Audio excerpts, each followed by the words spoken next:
बचपन से हम सुनते आ रहे हैं कि सरस्वती पूजा से पहले बेर नहीं खा सकते, लेकिन इसके पीछे क्या पौराणिक कारण है ये हम सबको शायद मालूम नहीं है। आदि कथा के एपिसोड 17 में हम इसी बारे में चर्चा करेंगे और इसके साथ बताएंगे माँ सरस्वती के बारे में कुछ अनकही बातें।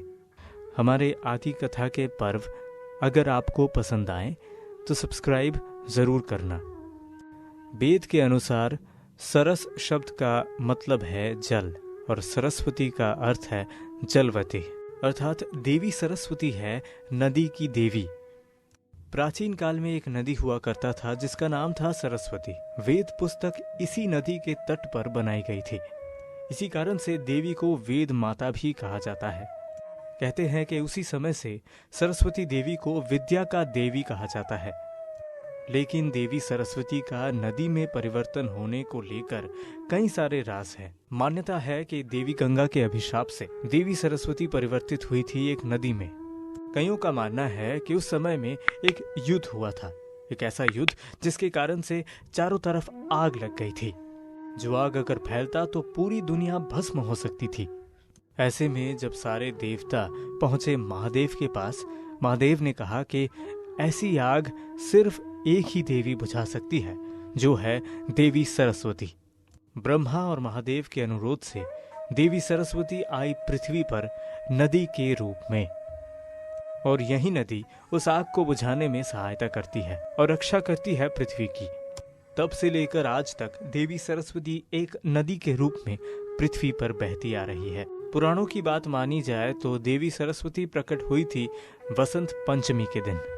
ब्रह्मा जब विश्व निर्माण करते हैं तब पृथ्वी पर उन्होंने पेड़, फल, नदी, इंसान, जानवर सब कुछ बनाया, लेकिन ये सब कुछ निष्प्राण थे।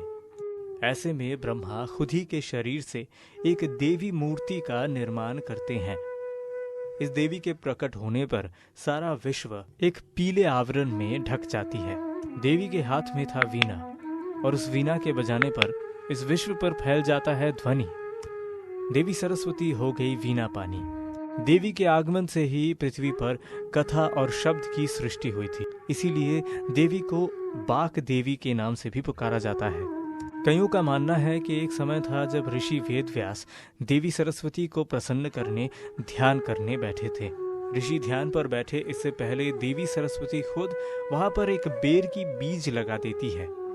देवी कहती है कि जब तक ये बीज अंकुरित होकर एक पेड़ में तब्दील होकर उस पेड़ पर फल लगकर जब वहां से बेर इस ऋषि के सर पर नहीं गिरता है, तब तक ऋषि वेदव्यास को वहां बैठकर ध्यान में मग्न रहना पड़ेगा। देवी की इस शर्त को मानकर ऋषि वहां ध्यान में बैठ गए। समय बीता, बीज अंकुरित होकर पेड़ में तब्दील हुआ, पेड़ बना और उस पर फल भी लगे। वो था पंचमी का दिन। उस दिन एक पका बेर आके गिरा ऋषि के सर पर।